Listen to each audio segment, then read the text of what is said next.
Alright, welcome to the White Street Pier. It's a bit windy, but that's actually a good thing. It churns up the water and it makes it harder for them to see.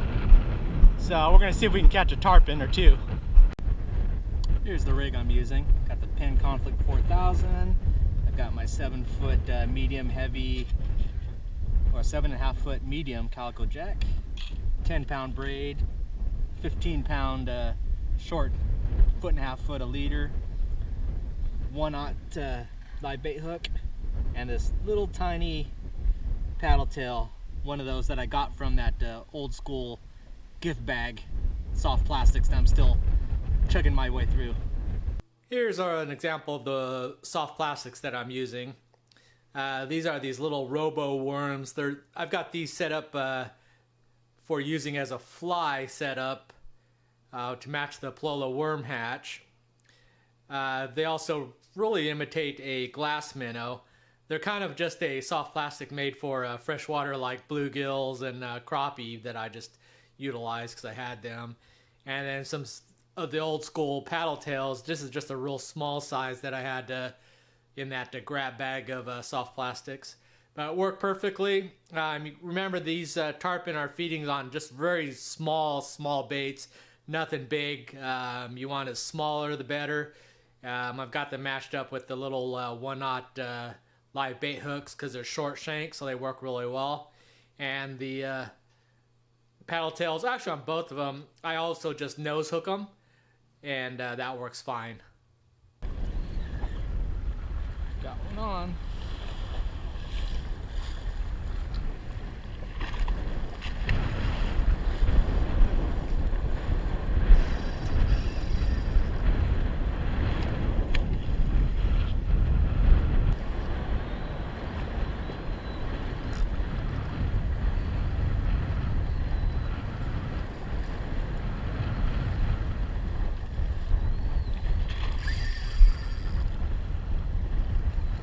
That's what we're looking for. Redemption.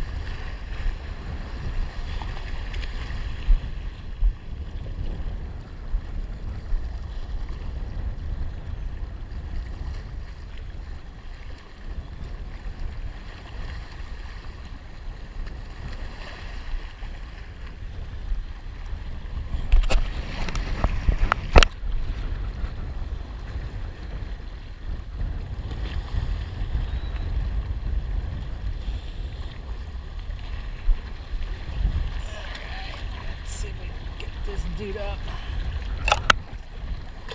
Oh, broke it off. Oh. Well, wore through the leader. About the best places to set up here on the White Street Pier. So that's the entrance walkway, and you just follow it up, and that's the far end there. Before you get to the far end, there's a little bridge and a little tunnel canal that water goes through. Now here in the Keys, we predominantly get winds from the east coming to the west. So from the mainland towards Key West is usually the way the wind blows. What that causes on this White Street Pier, because it sticks out, is the east side of it tends to get slammed by the wind, as you can tell here. And then the west side is actually very calm and smooth because it blocks the wind. But the fish are rarely on this side, and it would be a lot harder to catch them. So as you can tell, it's a lot smoother on this side. But pretty much all the action comes on that side, because with the wind blowing this way, it pushes the current, it pushes the weeds, it pushes the bait against this wall here. So the tarpon just swim up and down this wall and pick off any food that comes and gets pushed against the wall. Now the strategies, you can physically sight cast these fish, because if you take some time to let your eyes adjust, there's a dark line from where the lamp hits this solid wall, and it causes a real dark shadow area, then the flat line, and then the light fixtures beyond that. The tarpon will swim right along that edge line just checking things out. And you just come up here and stand here and take a look. You'll see the dark shadows sometimes. Sometimes you'll see the flashes when they roll, or sometimes you'll see them gulping food that comes by. Now the places to hit are, because it becomes extremely shallow from the front there, or as soon as you come up to the bridge, to the left corner is my primary spot. And I like to fish from this corner and cast out and just fan cast all along this edge, trying to hook up those tarpon that are right along this shadow line. The next spot is this channel here, because it creates current flowing between these two. And anytime there's current, that's the best part. So this is like just fishing a regular canal. As you can see, or maybe, I don't know how this GoPro's coming out, but there is a discernible pattern from those lights to the left, to the wall on the left, and then the light casting a shadow on the right. The tarpon will swim right up and down that shadow line. Same deal, you could take a look and see them, but because this is an outlet, kind of, that's where they'll sit out in that front area there, waiting for food to get pushed up this way. So as if you can, I don't know if you can see, but the weeds are getting slowly pushed that way. That's my third spot.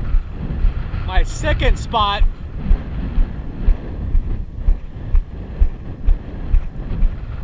is you cross the bridge and to the left, same deal on this corner. So you still have the lights, cast out, shadow, and then light part of it. The difference here is because this is an inlet, the tarpon will come and sit inside this inlet right at the mouth, because the food that gets flushed will get sucked into this inlet here. So they just need to sit there and just wait for food to come, and that's why they'll just be there. So I'll fan cast out as well as across. As it goes across, I'll drag it through and bring it right through this mouth, and that's where I got my first jump right there. So those are the three primary. You can walk the wall up there as well. Most of the times that you come, you'll see the guys on the right hand side there, because the wind and current is going that way, but they're primarily bait fishing for grunts and snappers. So if you're dead baiting it, that's a good way. But if you want the tarpon, you want the movement and where the food is going to take them. So it's going to be this corner, this outlet part of the canal here over the bridge, and that whole right hand side there. Occasionally I'll walk the left wall where it's a little calmer and just troll by just having my rod out and walking that wall. But that is the best spots to fish the White Street Pier, for tarpon at least. Well, I hope you guys enjoyed that little bit of nighttime shore fishing, pier fishing on the White Street Pier right here in Key West. So even if you can't get out on windy days, you can still catch a tarpon. It is 2:20, very late, so, but that's the best time to come out here because not a lot of people, and it gives them time to settle down and not be so picky about biting. But that's about it. Got to go home and edit this and get it posted. So anyways, thanks for watching, and I'll see you next video. Bye.